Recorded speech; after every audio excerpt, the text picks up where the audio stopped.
Good afternoon. It is July the 20th. Wow, is it a scorcher today? So hot. I just had a couple of things I wanted to talk about today. This will be a short video. Yeah, right. Okay, but this is a Celeste. I talked about this before. It's a wonderful variety that I've talked about. You can see this variety if you look back at my videos. I have one that's about the parent of this particular tree, and you might want to look at it. The Mighty Celeste is the title of that video, and you will see the parent of this tree. I really like you to watch it. This tree is well rooted and vigorous in the ground, and so I left a few figs on it. Ordinarily I would have popped them off, but I have so many Celeste trees. I have 4 in the ground right now, and so I left a few on there. Now, if I was hoping that this tree would grow sooner and develop faster, and it was, say, the only variety I had, or the only one of a particular variety, then I probably would have popped these off. Certainly on a really small fledgling tree, you should do that. But I've got trees that are growing up in different developments all over the place, different developmental stages, if you will. I wanted to talk today about a few of my in-ground varieties that I very rarely feature. I've got so much to cover always that it's hard for me to make videos about, you know, every single faction or every single subject that I'm involved with my fig growing hobby. But this is just a young Peter's honey, and that's growing in the ground.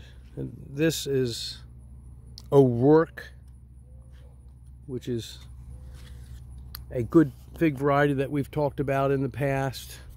Very little actually, but you're familiar with it perhaps. There's a lot of literature available on this variety.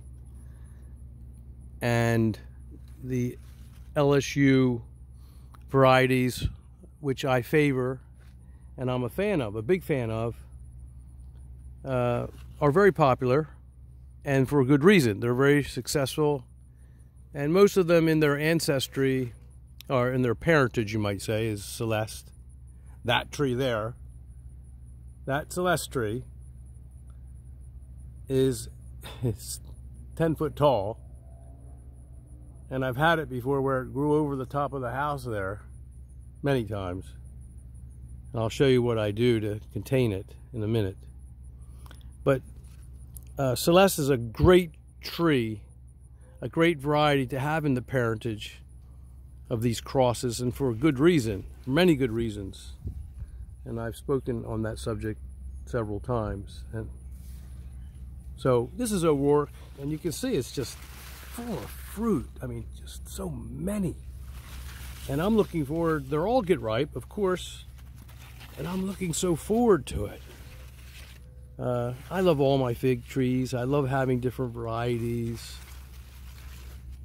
and I just look forward to the harvest in great anticipation. Let's move over to the large Celeste that I very rarely feature.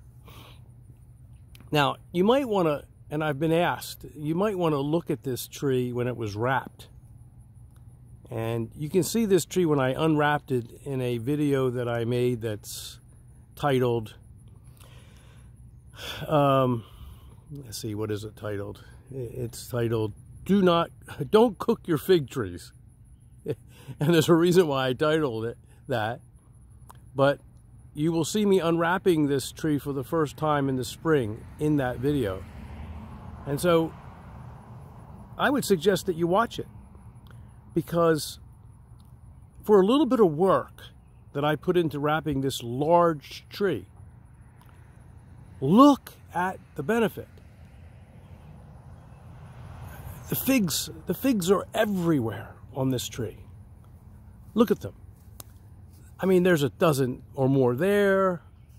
There's a dozen or more here. There's a dozen or more easily on this branch, and on that branch, and on the branch above it, and all of the branches. And look all the way to the back of that tree. It's a big tree. There are hundreds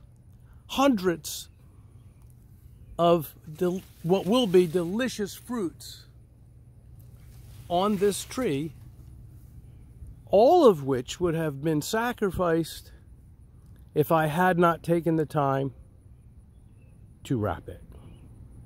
That's an easy case to make. Look at it. Look how large it is. And this tree too, all these trees. And there's a Peter's honey behind it we're going to get to. But look how massive that tree is. Full of delicious fruit. Now right now it's not. Figs everywhere. but not one fig to eat. That makes a good title. I think I'll use it. It reminds me, there's a parody. It reminds me of my teaching days in the Ancient Mariner poem, if you remember. Water everywhere, but not one drop to drink. And what was the moral of that poem? Let's see. I don't remember. But, well, yes I do. It was a sailor killed an albatross, which brought bad luck. It was thought to bring bad luck to the sailors on the vessel. So they made him wear the albatross around his neck to prevent them from suffering the ill effects of having killed the albatross and the bad luck that it would bring. And all of the sailors died anyway, except I think the perpetrator of the crime. And he lived to tell the story. I believe that's right. And the moral of the story was, don't be cruel to creatures. How interesting. Well, I don't know if there's another parody that can be drawn here. Don't be cruel to fig trees. Don't leave them to the mercy of winter without protection. And if you don't, look at the reward. I mean, it's substantial. And so I'm a big advocate of covering trees in the wintertime or protecting them. You can't always protect them.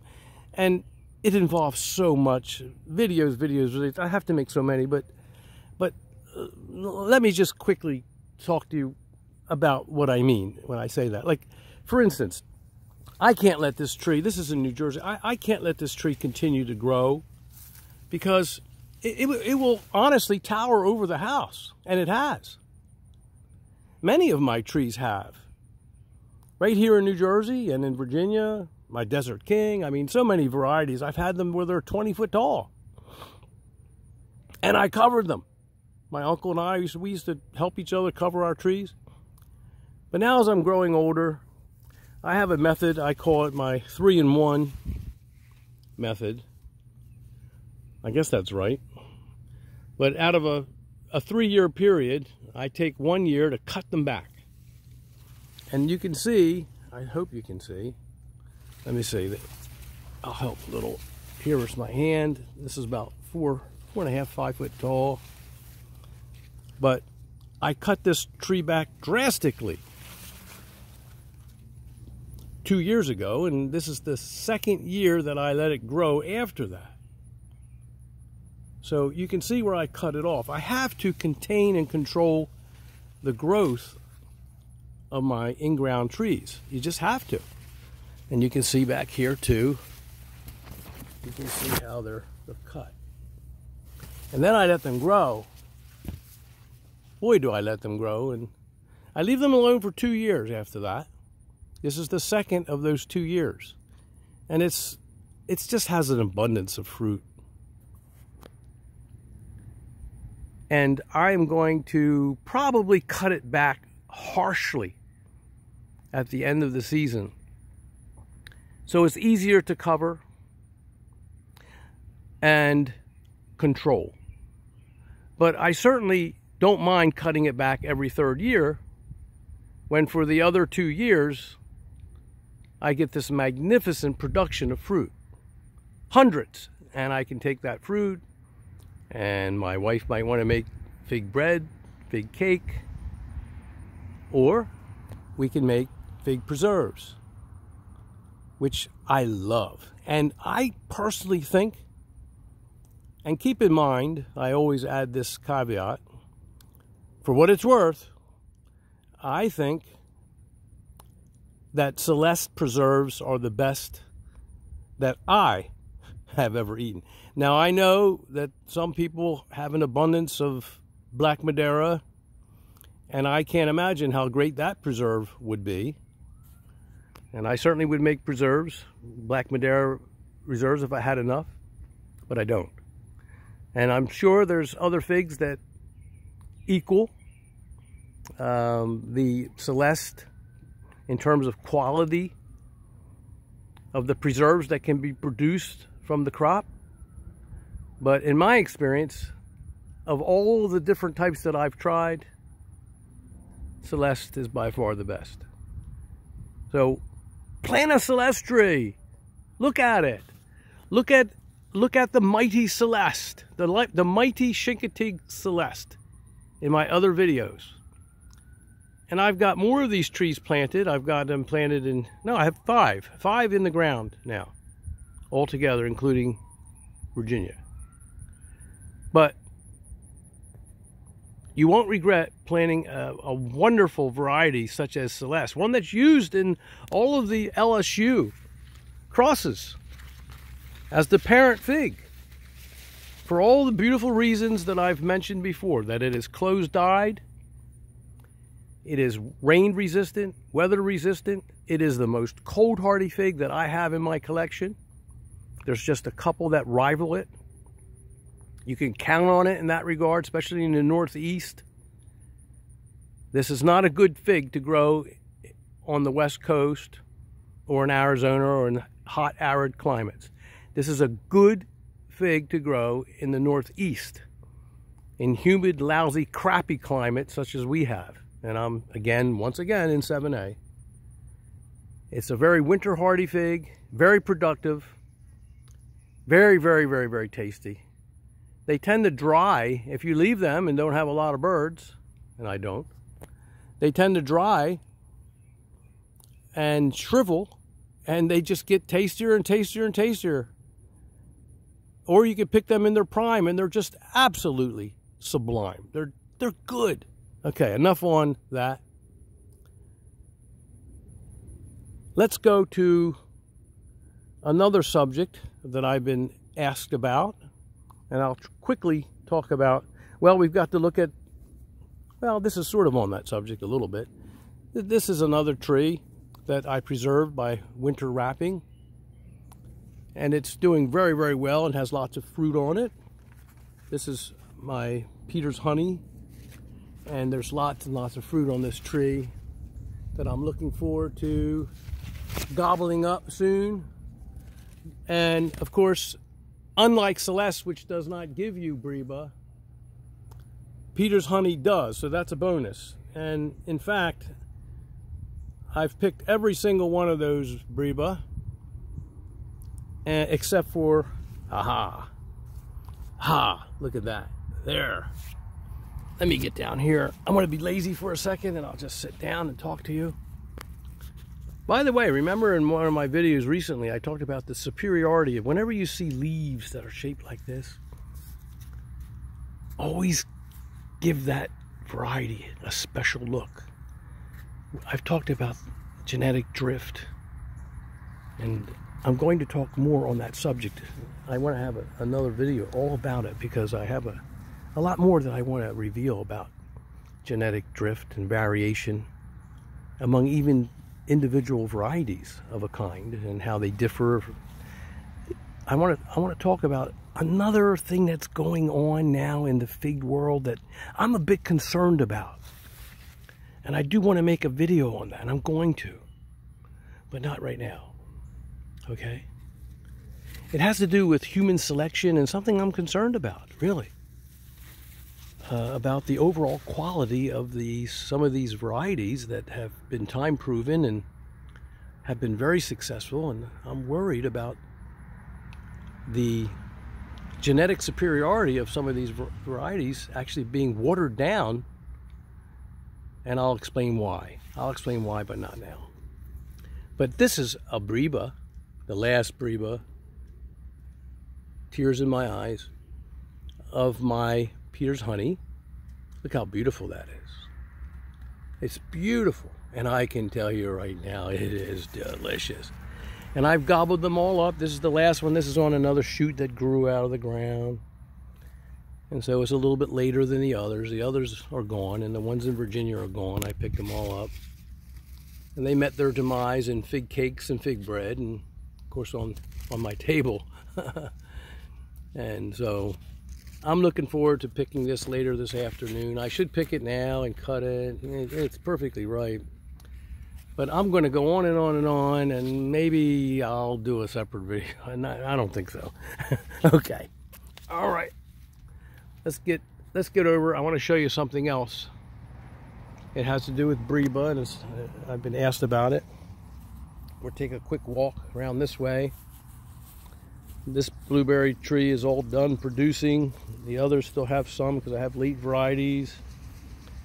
And my squash is just about spent.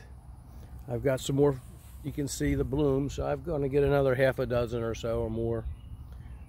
Nice squash out of that before it's over with. Then I'll plant some more. Go this way.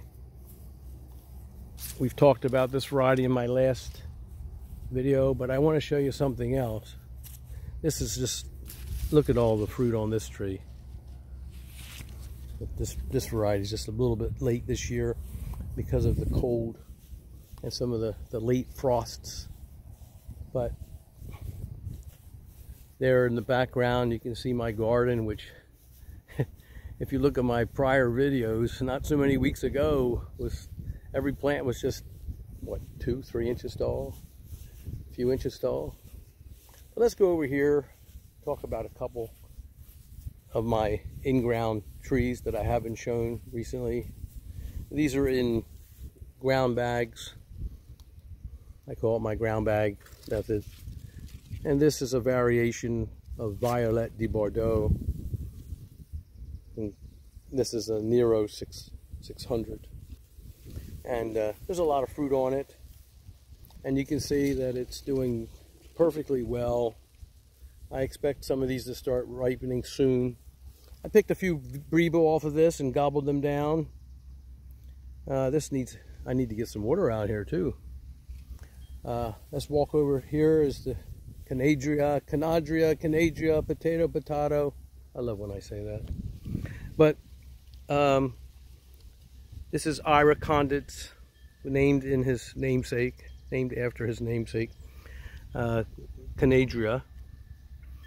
And it is loaded. It is loaded with fruit that I expect to start ripening fairly soon. This needs a little water, and I went away for a period of time and it didn't get watered quite enough, but it's going to be fine, and it's going to produce all of these fruits, and they're all going to ripen. Here you see the new growth is picking up as it's getting watered more liberally now.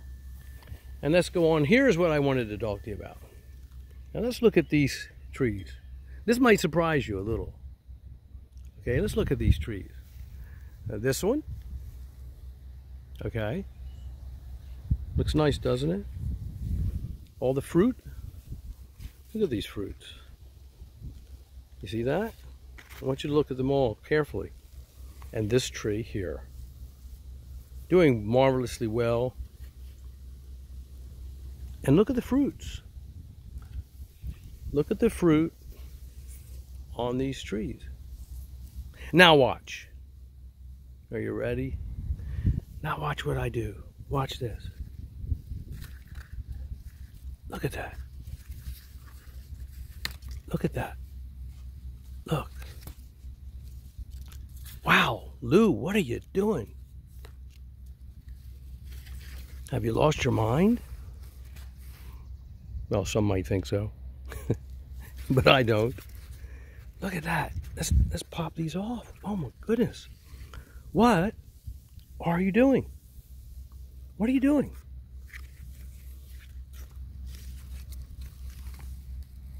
Well, you know why I'm doing this?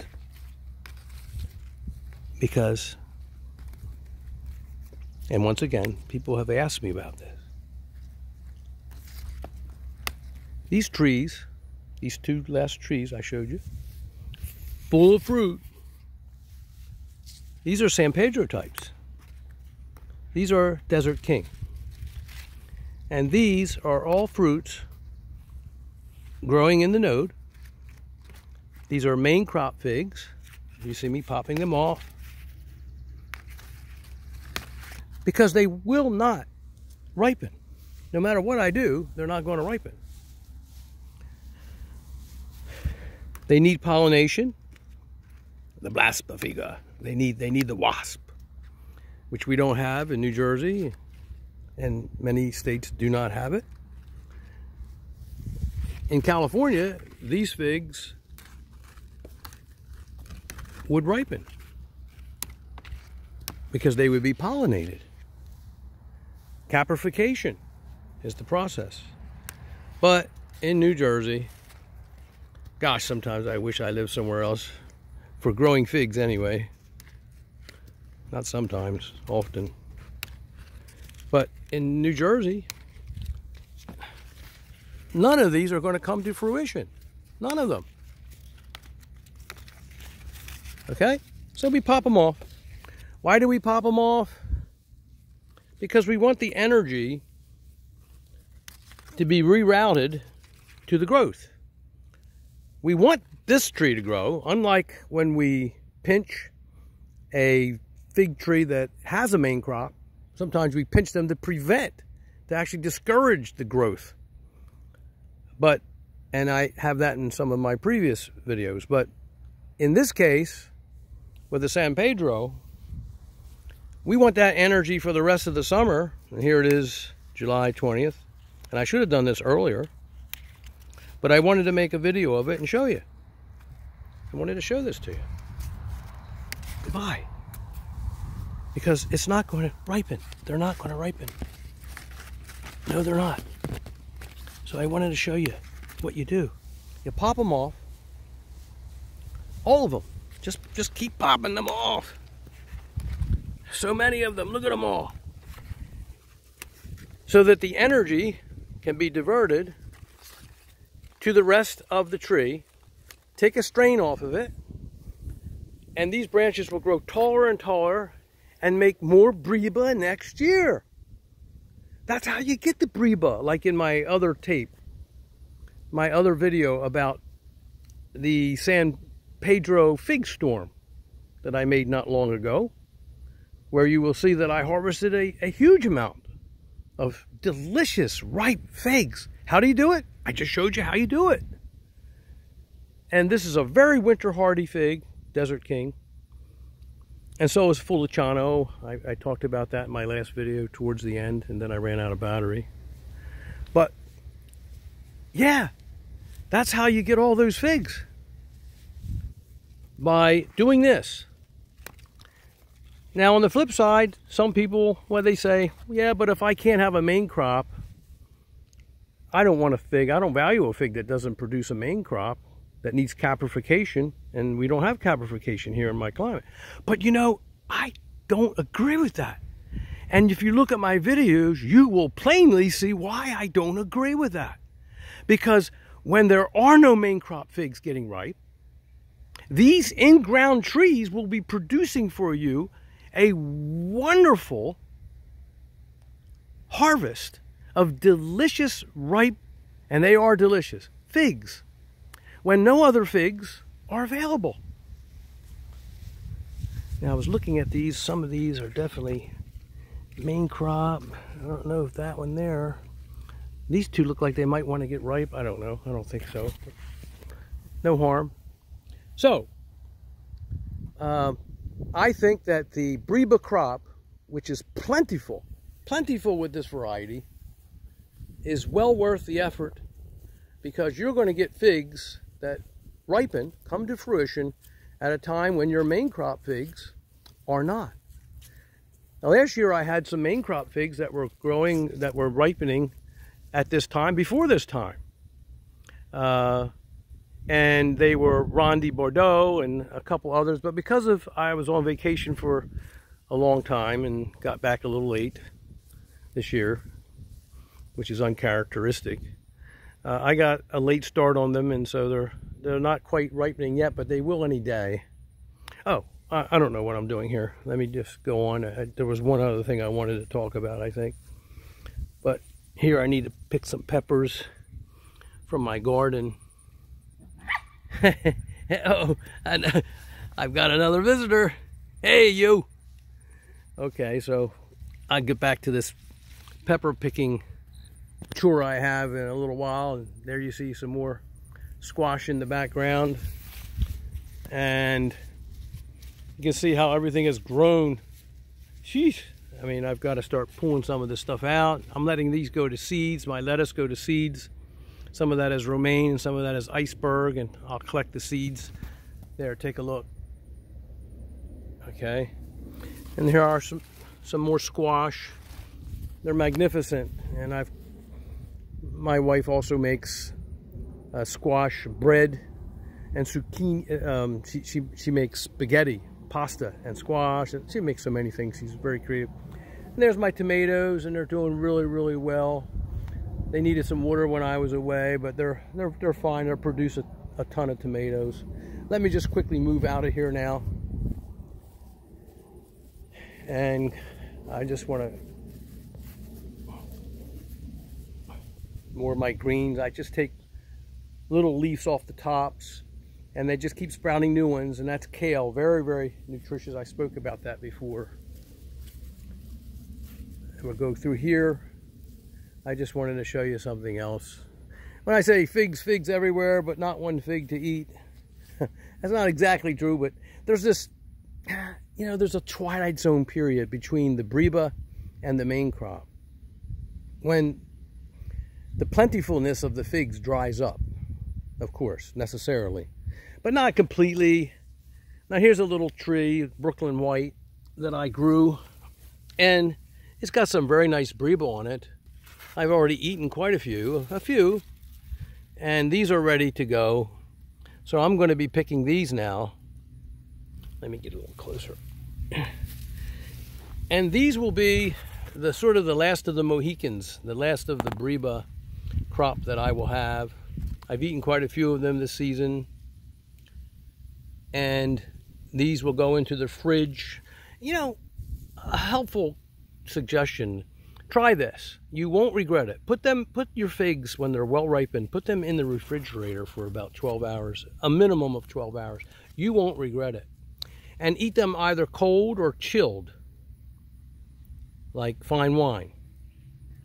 And you will just be amazed at how much better they taste. For some reason, they just, I don't know, their quality enhanced. There's an enhancement that you will experience, and you will be very satisfied.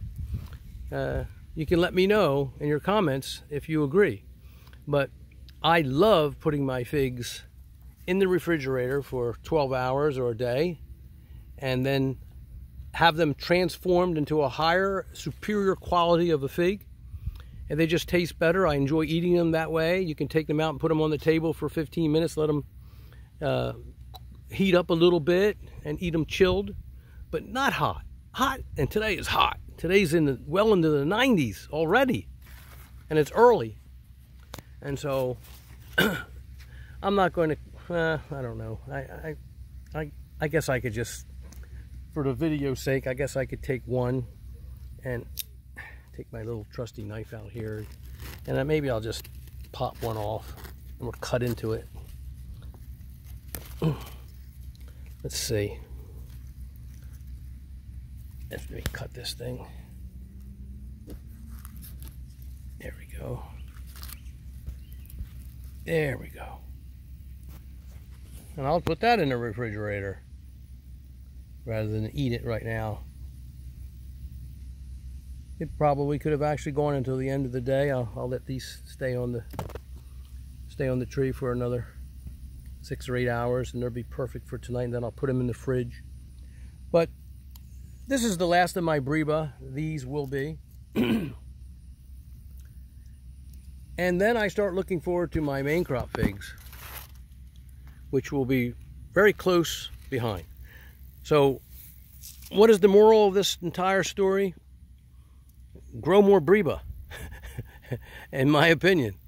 I love my Breba crop, and I have an extensive Breba crop on many varieties, and I enjoy every single one of them.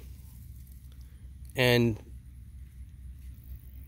it's necessary in my strategy, because I just can't wait for my main crop figs to grow, to mature, to ripen. Okay, so I hope you've enjoyed this video. I did. I wanted to make it shorter than I did, but I didn't. How many times have you heard that story? Oh, here's another San Pedro. Goodbye. Look at that. Goodbye. We're going to take these off. Yep. Because they will not come to fruition. They won't ripen. They need pollination. We've just talked about it. And so you can see that this is what you do if you want a lot of Brebas next year. Free these branches to grow vigorously. It's sort of a reverse strategy than you would normally apply to a regular fig, because everyone's saying, usually the advice is, well, don't let it all go into branches, because you're going to get all branches and no fruit. Well, that's true with the main crop. But with Breba, it's untrue, because the Breba, remember, the Breba, the first crop, gets ripe on last year's wood. So the more last year's wood, this wood, the more wood grows, the more it grows, then in the summer, next summer, the more Breba, in the spring, the more Breba you'll produce. Okay. Oh, look at the farmer's field. Wow. I almost forgot to mention, you'll see this in earlier videos, the corn. Look at this. They're 8 foot tall. More. Incredible. And you can see they're beginning to tassel.